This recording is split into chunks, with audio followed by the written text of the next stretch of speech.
الحمد لله رب العالمين إله الأولين والآخرين والصلاة والسلام على أشرف الأنبياء والمرسلين سيدنا ومولانا محمد بن عبد الله الأمين وعلى آله وصحبه أجمعين وعلى كل من دعا بدعوته واستنى بسنته واهتدى بهديه إلى يوم الدين. أما بعد، قال الله تبارك وتعالى: فأعوذ بالله من الشيطان الرجيم. محمد رسول الله والذين معه أشداء على الكفار رحماء بينهم إلى آخر الآية. صدق الله مولانا العظيم. وقال النبي صلى الله تعالى عليه وسلم: أصحابي كالنجوم فبأيهم اقتديتم اهتديتم.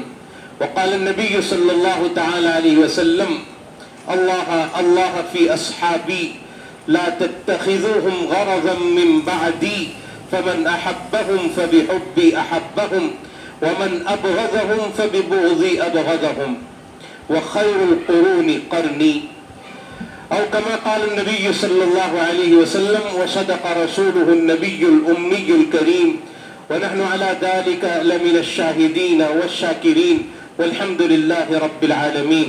إن الله وملائكته يصلون على النبي يا أيها الذين آمنوا صلوا عليه وسلموا تسليما. اللهم صل على سيدنا محمد وعلى آل سيدنا ومولانا محمد وبارك وسلم. جزا الله عنا نبينا محمد صلى الله عليه وسلم بما هو أهله. اللهم صل على سيدنا محمد في أول وأوسط وآخر كلامنا. بزرگان محترم اور برادران اسلام، آج کی مجلس میں ایک بہت اہم ترین جماعت اور بڑی پاکیزہ جماعت، جن کو انبیاء کرام علیہ السلام کے بعد اللہ تعالیٰ نے بڑا مقام عطا فرمایا، جن کے لیے اللہ تعالیٰ نے اپنے قرآن میں رضامندی کا اعلان کیا. آج اس جماعت کے بارے میں چند باتیں انشاءاللہ آپ کے سامنے ذکر کریں گے. اللہ تعالیٰ ہم سب کو ان کی عظمت سمجھنے کی توفیق عطا فرمائے. وہ جماعت حضرات صحابہ کرام رضوان اللہ تعالی علیہم اجمعین کی جماعت. صحابہ نے نبی اکرم صلی اللہ تعالی علیہ وسلم کے ساتھ محبت کا حق بھی ادا کیا، عظمت کا حق بھی ادا کیا، قربانیاں بھی دی، اور امت تک حضور اکرم صلی اللہ علیہ وسلم کی تعلیمات کو پہنچانے کے لیے ہر میدان میں انتھک محنتیں اور کوششیں کی. ہم حضرات صحابہ کرام رضوان اللہ تعالی علیہ مجمعین کے احسان کو فراموش نہیں کر سکتے، بھول نہیں سکتے. وہ ایسی مقدس جماعت اور بہترین جماعت ہے کہ جنہوں نے اپنی جان کو دوسرے نمبر پر اور رسول اللہ صلی اللہ علیہ وسلم کی محبت کو پہلے نمبر پر رکھا. سیدنا عمر ابن خطاب رضی اللہ تعالیٰ عنہ کہتے ہیں: اللہ کے نبی صلی اللہ علیہ وسلم، مجھے آپ اپنی جان سے زیادہ پیارے ہو. حضرت عمر فرماتے ہیں: حضور آپ مجھے اپنی جان سے زیادہ پیارے ہو. اور کیسی محبت کر کے بتلائی حضرات صحابہ نے کہ جنت ایک ایسی جگہ کا نام ہے جہاں آرام ہی آرام، سکون ہی سکون، جس کے بارے میں فارسی کے ایک شاعر نے کہا ہے کہ جنت آجا کے آزارے نباشد کسیرا با کسے کارے نباشد. جنت وہ جگہ ہے جہاں آرام ہی آرام، سکون ہی سکون، اطمینان ہی اطمینان، اور جہاں کسی کو کسی سے کوئی لینا دینا نہیں، ہر ایک اپنی اپنی جنت میں آرام سے رہے گا. اور کتنی بڑی اور کتنی قیمتی جگہ ہے. مشکات شریف کی حدیث ہے، سرکار دو عالم صلی اللہ علیہ وسلم ارشاد فرماتے ہیں: لَمَوْضِعُ صَوْتٍ فِي الْجَنَّةِ خَيْرٌ مِّنَ الدُّنْيَا وَمَا فِيهَا. حضور اکرم صلی اللہ علیہ وسلم فرماتے ہیں جنت میں، دنیا میں جب آدمی گھوڑے پر بیٹھتا ہے اور اس گھوڑے پر بیٹھ کر ایک چابک ہاتھ میں ہوتی ہے، کوڑا ہاتھ میں ہوتا ہے، اس چابک کے رکھنے کی جگہ اگر جنت میں مل جائے، وہ کتنی جگہ ہوگی، اتنی بڑی جگہ جنت میں، دنیا کی ایک چابک رکھنے کی جگہ اگر جنت میں مل جائے تو وہ ساری دنیا اور دنیا کی تمام نعمتوں سے افضل ہے۔ جنت میں کوئی تکلیف نہیں، سکون ہی سکون، آرام ہی آرام، اکلھا دائم وظلھا، جس کا کھانا کبھی ختم نہیں ہوگا، جس کا سایہ کبھی ختم نہیں ہوگا۔ دنیا میں ہم ایک آم جب توڑتے ہیں درخت سے تو وہ جگہ خالی ہو جاتی ہے، جنت میں ایک آم جب درخت سے ہٹے گا تو فوری طور پر دوسرا آم وہاں آ جائے گا۔ وہ ہمیشہ رہنے والی چیز، وہ کبھی اللہ تعالیٰ اس کو فنا نہیں فرمائیں گے، اور اس کا کھانا بے مثال بے حساب، اس کا پینا بے مثال اور بے حساب، جہاں جانے کے بعد کوئی تکلیف نہیں، جہاں جانے کے بعد کوئی پریشانی نہیں، جہاں جانے کے بعد ایسی جوانی کے جس کے بعد کوئی بڑھاپا نہیں، جہاں جانے کے بعد ایسی عورتیں کہ جس میں کبھی کوئی گندگی کا شائبہ نہیں، ایسی عورتیں کہ جس کے ساتھ ہمیشہ ہمیں آرام کے ساتھ زندگی گزارنا ہے، آسائش کے ساتھ۔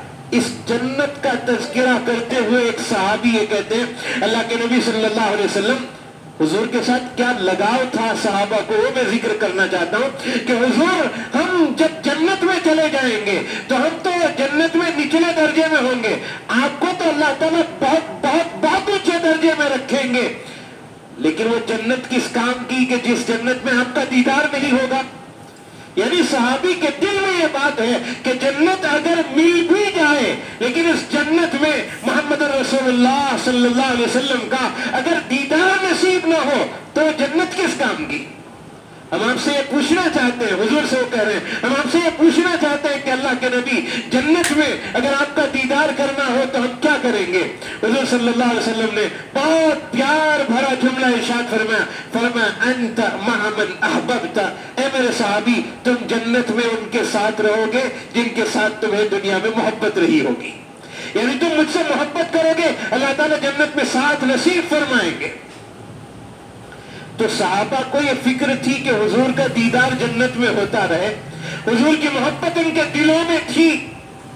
عبداللہ بن مسعود رضی اللہ تعالیٰ عنہ بیان فرماتے ہیں، اور مسند احمد میں وہ روایت موجود ہے، حضرت عبداللہ بن مسعود رضی اللہ تعالیٰ عنہ بیان کرتے ہیں کہ اللہ تعالیٰ نے ساری انسانیت کے دلوں کو دیکھا، سارے انسانوں کے دلوں کے اوپر ایک نظر دوڑائی اللہ تعالیٰ نے، ان میں سب سے اچھا دل جس کا تھا اس کو اپنے لیے اور آخری نبوت کے لیے چنا، یعنی محمد رسول اللہ صلی اللہ علیہ وسلم، گویا انہیں چن کر سارے نبیوں کا امام بنایا، انہیں سب سے افضل بنایا، اللہ کے بعد سب سے بڑا رتبہ محمد رسول اللہ صلی اللہ علیہ وسلم کا، اور پھر دوبارہ ساری انسانیت پر نظر ڈالی تو جن کے دل سب سے اچھے تھے ان کو میرے نبی کا وزیر یعنی صحابہ بنایا۔ تو صحابہ کا مقام بہت بلند ہے، بہت اونچا مقام ہے، اللہ تعالیٰ ہمیں ان کا مقام سمجھنے کی توفیق عطا فرمائے۔ اور صحابہ کرام رضوان اللہ تعالیٰ علیہم اجمعین کا مقام کیوں بلند نہ ہو؟ انہوں نے قرآن کی ایک ایک آیت پر عمل کر کے بتلایا، انہوں نے حضور اکرم صلی اللہ علیہ وسلم کے ایک ایک فرمان پر عمل کر کے بتلایا۔ آپ نے جو فرما دیا صحابہ آمنا وصدقنا، ہم نے مان لیا، ہم تصدیق کرتے ہیں۔ صحابی ہر بات کو ماننے کے لیے تیار، حضور اکرم صلی اللہ علیہ وسلم کی کسی بات کو وہ ٹھکراتے نہیں تھے، قرآن کی کسی آیت کا وہ انکار نہیں کرتے تھے۔ سورہ حجرات میں اللہ تعالیٰ نے بیان فرمایا لا ترفعوا اصواتکم فوق صوت النبی، نبی کی آواز سے اپنی آواز کو بلند مت کرو۔ ایک صحابی ہے حضرت ثابت ابن قیس رضی اللہ تعالیٰ عنہ، اس آیت کے نزول کے بعد اپنے گھر پر چلے گئے، گھر میں بیٹھ گئے۔ وہ ایک مقرر آدمی تھے، بہت اونچا بولنے والے آدمی تھے حضرت ثابت ابن قیس۔ ان کی فطری طور پر آواز ایسی تھی کہ وہ آہستہ بھی بولے تو ایسا لگتا تھا زور سے بول رہے ہیں۔ تو ثابت ابن قیس اپنے گھر پر چلے گئے۔ حضور اکرم صلی اللہ علیہ وسلم کی عادت تھی کہ وہ اپنی مجلس میں بیٹھنے والوں کا برابر دھیان رکھتے تھے، کون حاضر ہے کون غیر حاضر ہے۔ حضرت ثابت ابن قیس رضی اللہ تعالیٰ عنہ کو چند دنوں غیر حاضر پایا تو حضرت سعد ابن معاذ رضی اللہ تعالیٰ عنہ کو بلایا اور بلا کر کہا اللہ کے نبی صلی اللہ علیہ وسلم نے کہ سعد کیا بات ہے، میں چند دنوں سے ثابت ابن قیس کو اپنی مجلس میں نہیں دیکھ رہا ہوں۔ سعد ابن معاذ رضی اللہ تعالیٰ عنہ کہتے ہیں اللہ کے نبی صلی اللہ علیہ وسلم وہ میرے پڑوس میں رہتے ہیں۔ ثابت ابن قیس بے میرے پڑوسی ہیں, میں نے انہیں کوئی بیمار نہیں دیکھا ہے, مجھے ان میں کوئی بیماری نظر نہیں آئی, لیکن میں ابھی جاتا ہوں, میں ان سے پوچھوں گا کہ کیوں حضور کے دربار میں نہیں آتے ہو, حضور اکرم صلی اللہ علیہ وسلم کی مجلس میں غیر حاضری کیوں ہو رہی ہے؟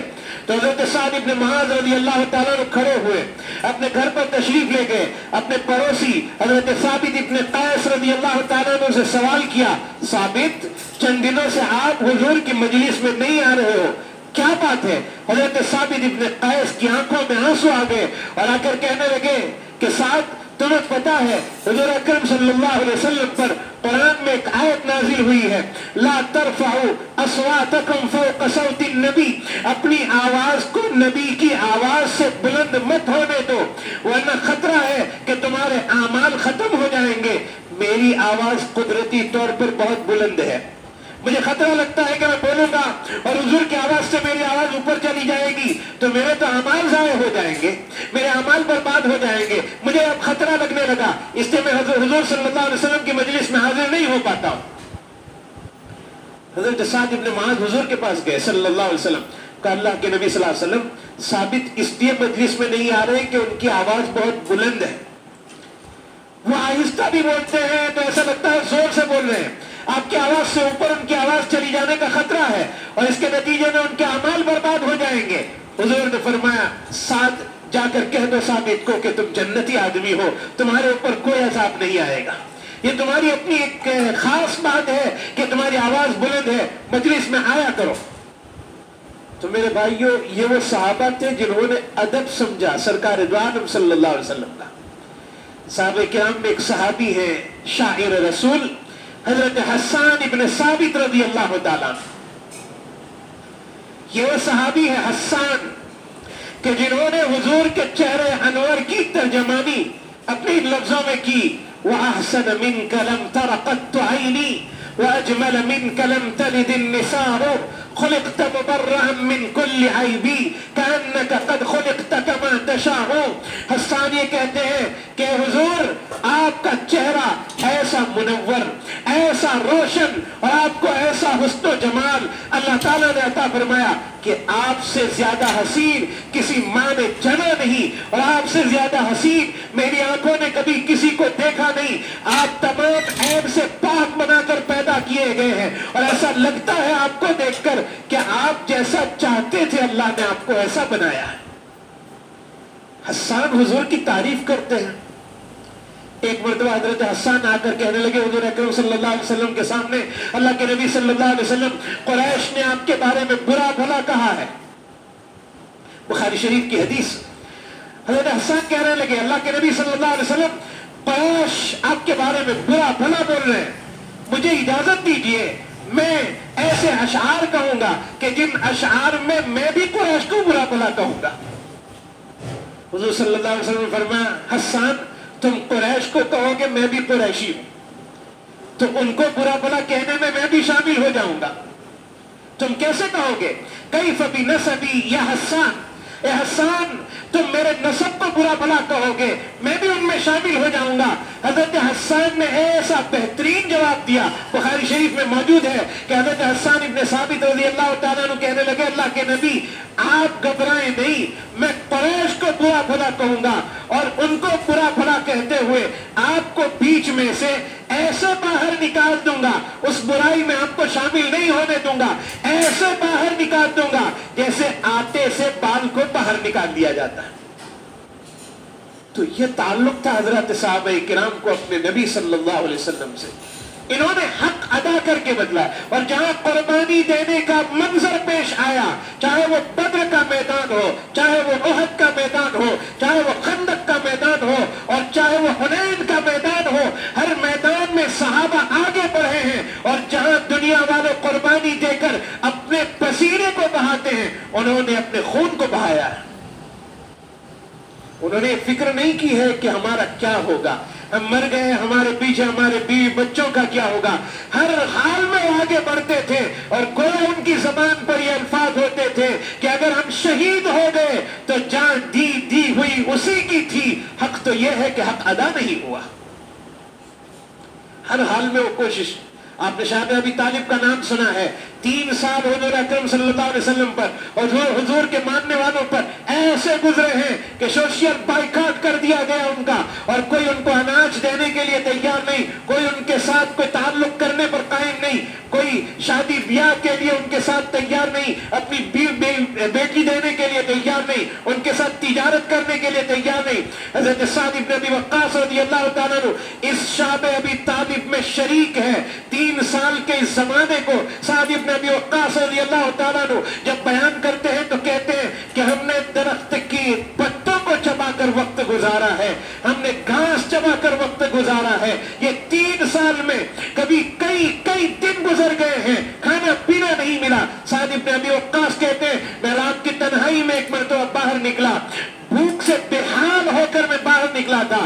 ایک ٹکڑا چمڑے کا مجھے ملا, میں نے اس کو صاف کیا, اس کو ٹکڑے کیا, اس کو پانی میں ڈالا, پانی میں ڈال کر اس کو گرم کیا اور اس کو گھول کر ستو کی طرح بنایا, اور پھر اس کو پی کر اور کھا کر ہم نے اپنا وقت گزارا.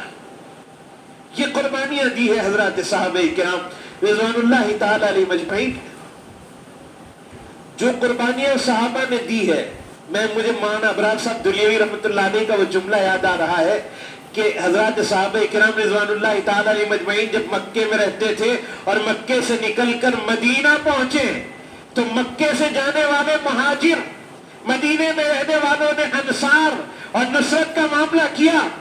حضرت فرماتے تھے مولانا ابرار صاحب دلیوی رحمۃ اللہ علیہ کہ انصار نے ایسی مدد مہاجرین کی ہے کہ اگر قسم کھا کر کہا جائے تو غلط نہیں ہوگا کہ اس آسمان کے نیچے اور اس زمین کے اوپر ایسی مدد کہیں تاریخ میں مل نہیں سکتی ہے کہ جنہوں نے انصار نے اپنے مہاجرین کو کہا اے میرے بھائی تم اب ہمارے بھائی ہو چکے ہیں, میری اتنی جائیداد ہے, آدھی تمہاری آدھی میری 2 بیویاں ہیں, دیکھ لو جو تمہیں پسند ہو میں اسے طلاق دے دوں گا, اس سے تم نکاح کر لینا.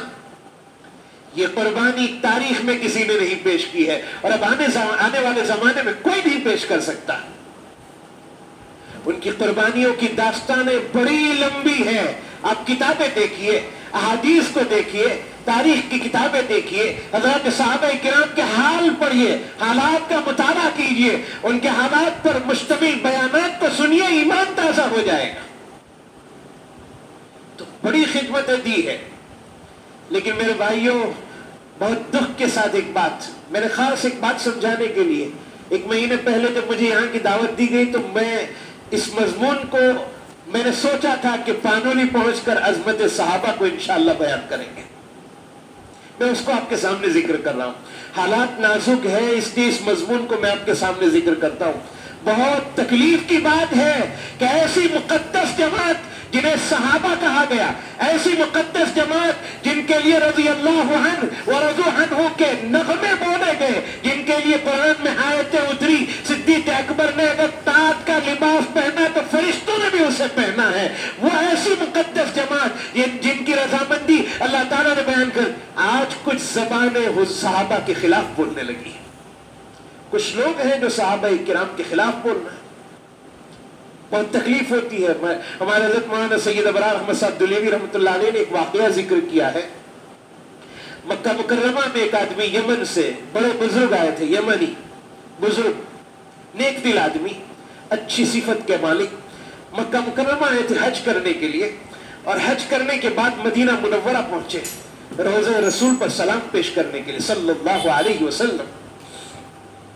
روضہ رسول پر ہے اور حضور کو سلام پیش کر رہے ہیں, اور آگے بڑھے سیدنا صدیق اکبر کو سلام پیش کیا, حضرت عمر بن الخطاب رضی اللہ تعالیٰ عنہ کو سلام پیش کیا, اور سلام پیش کرنے کے بعد وہ وہیں کھڑے تھے کہ ایک آدمی آیا اور آ کر کہنے لگا بھائی ہم آپ کو دعوت کرانا چاہتے ہیں, آپ آؤ نا ہمارے گھر پہ, ہم آپ کو کھانا کھلانا چاہتے ہیں, دعوت دینا چاہتے ہیں, آپ چلیے ہمارے ساتھ. وہ بزرگ بیچارے چلے گئے.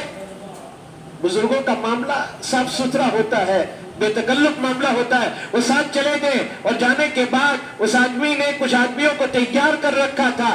جیسے یہ بزرگ وہاں پہنچے ان کے اوپر حملہ کر دیا گیا, اور حملہ کر کے ان کی زبان کو کاٹ دیا، زبان کو باہر کھینچ کر ان کو کاٹ دیا، اور کاٹ کر ان کے ہاتھ میں، وہ کاٹنے والا شیعہ آدمی تھا، صحابہ کا مخالف، ابو بکر عمر کا مخالف تھا رضی اللہ عنہما، تو وہ زبان کاٹ کر ہاتھ میں دیتا ہے اور یہ کہتا ہے کہ یہ تمہاری وہ زبان ہے جس سے ابھی تھوڑی دیر پہلے تم ابو بکر عمر کو سلام کر رہے تھے اور ان کے لیے دعا کر رہے تھے، یہ تیری زبان بھی نہیں رہے گی اور آج کے بعد تو ان کی تعریف بھی نہیں کر پائے گا۔ وہ زبان کو ہاتھ میں لیے روتے ہوئے، بھئی جس کی زبان کاٹ دی جائے کیا حال ہوا ہوگا، وہ اپنی زبان اپنے ہاتھ میں، کٹی ہوئی زبان اپنے ہاتھ میں لے کر دوبارہ روزے رسول کے پاس پہنچے، بیٹھ گئے وہاں، زار و قطار رو رہے ہیں اور روتے روتے روتے وہ نڈھال ہو گئے، آنکھ لگ گئی، نیند آ گئی، تو سرکار دو عالم صلی اللہ علیہ وسلم کو خواب میں دیکھا، پوچھا کیوں رو رہے ہو؟ کہا اللہ کے نبی یہ دیکھو نا فلاں آدمی نے میری زبان کاٹ دی، میں ابو بکر کی تعریف کرتا تھا، عمر کی تعریف کرتا تھا، صحابہ کی تعریف کرتا تھا، اس تعریف کے پاداش میں میری زبان کو کاٹ دیا گیا اور میرا ہاتھ میں دے دیا گیا۔ حضور اکرم صلی اللہ علیہ وسلم نے فرمایا کہاں ہے تمہاری زبان؟ لاؤ لاؤ مجھے دو۔ حضور نے اپنے دست اقدس میں اس زبان کو لیا اور لے کر کہا اپنا منہ کھولو، منہ کھلوایا گیا اور پھر اس منہ کے اندر اس زبان کو رکھا، اس بزرگ کی آنکھ کھل گئی، آنکھ کھلنے کے بعد دیکھتے ہیں کہ زبان ویسی ہی ہے جیسے پہلے تھی۔ اللہ نے دوبارہ ان کو بولتا کر دیا، نطق عطا کر دیا، زبان دوبارہ گویائی عطا کر دی۔ پھر وہ چلے گئے اپنے گھر، اللہ تعالیٰ نے دوبارہ انہیں موقع دیا، دوسری مرتبہ، دوسرے سال پھر وہ حج کے لیے آئے یا عمرے کے لیے آئے، مکے میں ٹھہرے، حج کیا، طواف کیا، یا عمرے کے لیے آئے تھے عمرہ کیا، اور اس کے بعد پھر مدینہ پہنچے، پھر حضرت رسول پر حاضر ہوئے، پھر صلاۃ و سلام پیش کیا، پھر حضرت ابو بکر و عمر کی تعریف کی، اور وہی ایک آدمی آیا اور آ کر کہنے لگا حضرت چلو آپ کو ہم دعوت کرانا چاہتے ہیں۔ بعض بزرگوں کو اللہ تعالیٰ نے ایسا صبر اور ایسا تحمل عطا کیا ہے کہ وہ یہ نہیں کہتے کہ پچھلی مرتبہ میرے ساتھ یہ معاملہ ہوا تھا میں نہیں آؤں گا۔ اپنے یہاں گجراتی میں کہوت ہے کہ دودھنو داجیلو چھاسما پھوک ماری نہیں ہے۔ یہ بزرگ نے ایسا نہیں کیا، انہوں نے کہا چلو ہم آپ کے ساتھ چلتے ہیں۔ اب وہ جو آدمی لے کر گیا ہے وہ واقعتاً بہت بڑی دعوت کا اہتمام کرتا ہے، اچھا کھانا کھلاتا ہے، اچھا پلاتا ہے، اچھے مشروبات کا انتظام کرتا ہے، اور کھانا کھانے کے بعد وہ بزرگ سے یہ کہہ رہا ہے کہ حضرت آپ ہمارے گھر میں ایک کونے میں ایک کمرہ ہے، میں آپ کو ایک چیز دکھانا چاہتا ہوں، چلو آپ ہمارے ساتھ۔ کہا کیا دکھانا چاہتے ہو؟ وہ کمرے میں لے گئے، تنگ و تاریک کمرہ تھا، بند کمرہ تھا، تالا لگایا گیا تھا، اسے کھولا گیا، اندر کھول کر دیکھا تو زنجیر میں ایک کتا بندھا ہوا تھا۔ حضرت نے پوچھا کہ بھئی یہ کیا دکھانے آئے ہو مجھے؟ کہا یہ آپ جانتے ہو یہ کون ہے؟ کہا میں نہیں جانتا، یہ تو کتا ہے۔ کہا کتا نہیں ہے، یہ میرا باپ ہے جس نے پچھلے سال تمہاری زبان کاٹ لی تھی، اللہ نے اسے کتا بنا دیا۔ یہ وہ صحابہ کرام کی مقدس جماعت ہے کہ جن کے بارے میں برا بولنے والا ہو سکتا ہے دنیا میں چھوٹ جائے، آخرت میں وہ نہیں چھوٹ پائے گا۔ اللہ ایسے لوگوں کو پسند نہیں فرماتے ہیں کہ جنہوں نے دنیا میں ایسی بے مثال قربانی پیش کی کہ اپنا سب کچھ لوٹا دیا۔ سیدنا صدیق اکبر اور عمر بن الخطاب رضی اللہ تعالیٰ عنہما کا وہ واقعہ آپ کو پتا ہے کہ ایک مرتبہ آپ صلی اللہ علیہ وسلم نے اعلان فرمایا کہ بھائی اللہ کے لیے تعاون کرو، مدد کرو، چندے کا اعلان ہوا، صدیق اکبر اور عمر بن الخطاب اپنے اپنے گھر پر ہیں۔ حضرت عمر کہتے ہیں میرے پاس اس وقت مال تھا، میں نے سوچا کہ چلو آج میں ابو بکر سے آگے بڑھ جاؤں، ابو بکر سے آگے نکل جاؤں، ہر مرتبہ ابو بکر آگے نکل جاتے ہیں، آج میں آگے نکل جاؤں، تو اپنا آدھا سرمایہ لے کر پہنچے ہیں اور حضور کے سامنے پیش کیا۔ حضور نے پوچھا عمر کیا لے کر آئے ہو؟ کہا نصفت مالی نصف لی و نصف لسبیل اللہ، میں آدھا مال کر کے آیا ہوں، آدھا اپنے گھر چھوڑ کر آیا ہوں، آدھا آپ کے دربار میں لے کر آیا ہوں، آپ اسے قبول کر لیجئے۔ تھوڑی دیر میں حضرت صدیق اکبر ایک گدھڑی لے کر آئے، حضور نے پوچھا کیا لے کر آئے ہو؟ فرمایا ھذا کل مالی ما یتیسر اللہ لی، یہ پورا مال لے کر آیا ہوں میرے گھر میں جتنا تھا۔ کہا ماذا ترکت لأہلک، اپنے گھر والوں کے لیے کیا چھوڑ کر آئے ہو؟ کا ترکت لأہلی اللہ و رسولہ، میں اللہ اور اللہ کے رسول کا نام چھوڑ کر آیا ہوں گھر پر۔ یہ وہ صحابہ ہے جنہوں نے مال کبھی نہیں دیکھا، جنہوں نے دنیا کی طرف کبھی رغبت کی نظر سے نہیں دیکھا، جنہوں نے ہر وقت یہ کوشش کی کہ میری آخرت بن جائے۔ عبداللہ ابن مسعود رضی اللہ تعالیٰ عنہ آخری وقت میں سیدنا عثمان ابن عفان خلیفۃ المسلمین پہنچے ہیں، اور عبداللہ ابن مسعود رضی اللہ تعالیٰ عنہ کو کہا ہے، عبداللہ ابن مسعود آپ نے جوانی میں بیت المال کا وظیفہ نہیں لیا، آخری عمر چل رہی ہے، اس میں تو آپ لے لیجئے، آپ کی لڑکیاں ہیں ان کو کام لگے گا۔ عبداللہ ابن مسعود رضی اللہ تعالیٰ عنہ کہتے ہیں، عثمان آپ کو میری بچیوں کے فقر و فاقے کا ڈر لگ رہا ہے، خوف لگ رہا ہے؟ میں نے میری بچیوں کو سورہ واقعہ سکھا دی ہے، وہ روزانہ رات میں پڑھتی ہے، اللہ کبھی ان کو بھوکا نہیں رکھے گا۔ میرے بھائیوں، یہ وہ مقدس جماعت ہے جن کا اعتماد قرآن کے اوپر اعلیٰ درجے کا، حضور کے اوپر اعلیٰ درجے کا اعتماد، لیکن آج کچھ زبانیں دراز ہو رہی ہے صحابہ کے خلاف، صحابہ کے خلاف کچھ لوگ بول رہے ہیں۔ میں اخیر میں ایک بات کی درخواست آپ حضرات سے کرتا ہوں، اور اس کا مخاطب میں پہلے اپنے آپ کو کرتا ہوں اور پھر آپ حضرات کو کہتا ہوں۔ پہلے میں اپنے آپ کو کہہ رہا ہوں، میں اس کا مخاطب پہلا ہوں، اور پھر آپ حضرات ہیں کہ آج کے اس ترقی کے دور میں کئی لچھے دار تقریر کرنے والے، بہت اچھا بولنے والے، جن کے بولنے پر ہم گھنٹوں تک سنتے رہیں، ایسی چرب زبانی رکھنے والے، ایسا اچھا بولنے والے آج انٹرنیٹ پر موجود ہیں، اور وہ بول رہے ہیں۔ بہت اچھا لکھنے والے، جن کے لکھے ہوئے کا کٹنگ آج واٹس ایپ پر گھوم رہا ہے، فیس بک پر گھوم رہا ہے، اور آپ کے ہاتھوں میں آ رہا ہے۔ میں اللہ کا واسطہ دے کر آپ حضرات سے اپیل کرتا ہوں، اور میری یہ آواز جہاں جہاں تک آپ دوسروں کو کہہ سکتے ہو کہیے، آپ اس بات کو پہنچائیے دوسروں تک کہ اللہ کا واسطہ دے کر یہ کہتا ہوں، اللہ کے واسطے ہر وہ آدمی جو ذرہ برابر کسی صحابی کے خلاف بولے، میں اللہ کا واسطہ دیتا ہوں ان کی تقریریں مت سنو، ان کی باتیں مت سنو۔ اگر کوئی رسول اللہ اور صحابہ کے خلاف بولے، انہوں نے کتنا ہی اچھا لکھا ہو، ان کے لکھے ہوئے کو مت پڑھو۔ کسی بھی چیز کو پڑھنے سے پہلے علماء سے پوچھو، معلوم کرو کہ ان کی بات پڑھی جائے یا نہیں، سنی جائے یا نہیں سنی جائے۔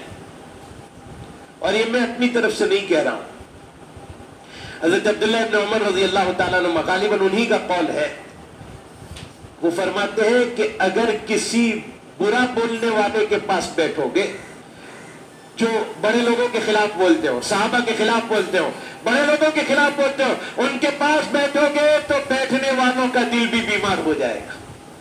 اور پھر ایک بات میں آپ کے سامنے اور پیش کرتا ہوں، محمد ابن سیرین رحمۃ اللہ علیہ، امام الرؤیا والتعبیر، علامہ محمد ابن سیرین رحمۃ اللہ علیہ، تعبیر کا علم رکھنے والے بہت بڑے عالم دین، محمد ابن سیرین رحمۃ اللہ علیہ کے پاس ایک آدمی آنا چاہ رہا تھا بیٹھنے کے لیے اور کچھ پوچھنے کے لیے، اور وہ آ گیا۔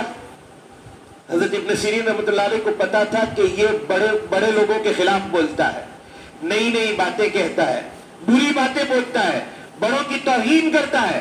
محمد ابن سیرین رحمۃ اللہ علیہ نے فرمایا چلے جاؤ یہاں سے، مت بیٹھو میرے پاس، اور وہ کھڑا نہیں ہو رہا تھا۔ محمد ابن سیرین رحمۃ اللہ علیہ نے فرمایا تم کھڑے ہو جاؤ، ورنہ تم نہیں کھڑے ہو گے میں مجلس چھوڑ کر چلا جاؤں گا، مجھے تم سے نہیں بات کرنی۔ وہ آدمی چلا گیا۔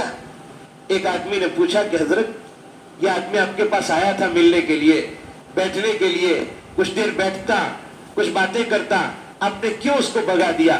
محمد ابن سیرین رحمۃ اللہ علیہ نے فرمایا کہ یہ آدمی برا آدمی ہے، گویا وہ بڑے لوگوں کے خلاف بولتا ہے، میں نہیں چاہتا کہ اس کی کوئی بات میرے کانوں میں آ جائے اور کانوں میں آ کر اس کی وہ بات میرے دل میں پہنچے اور کسی بڑے کے بارے میں کوئی شک میرے دل میں پیدا ہو اور وہ شک لے کر میں قبر میں پہنچوں، مجھے یہ پسند نہیں ہے۔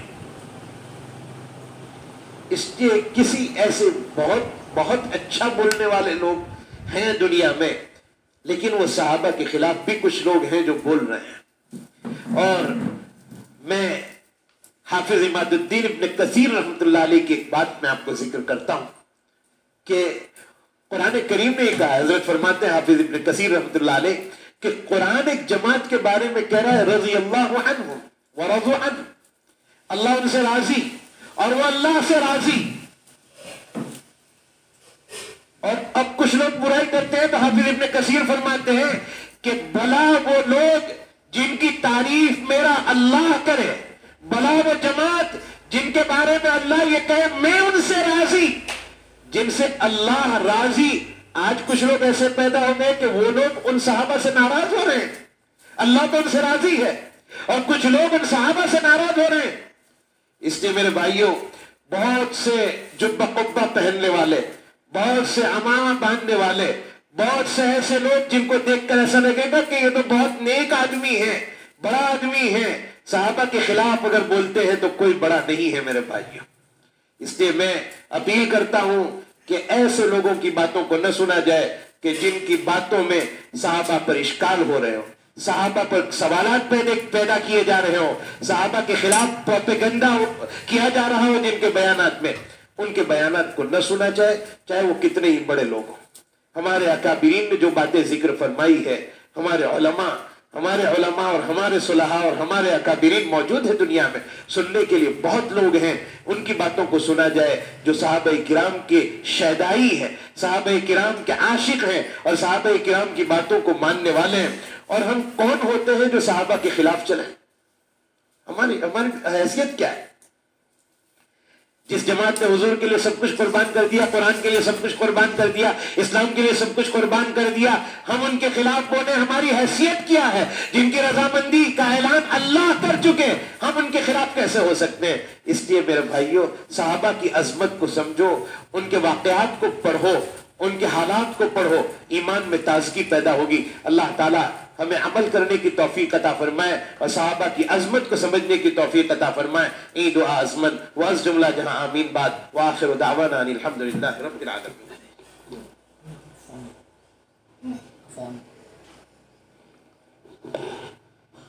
میرے فون ہو گیا سنڈے نا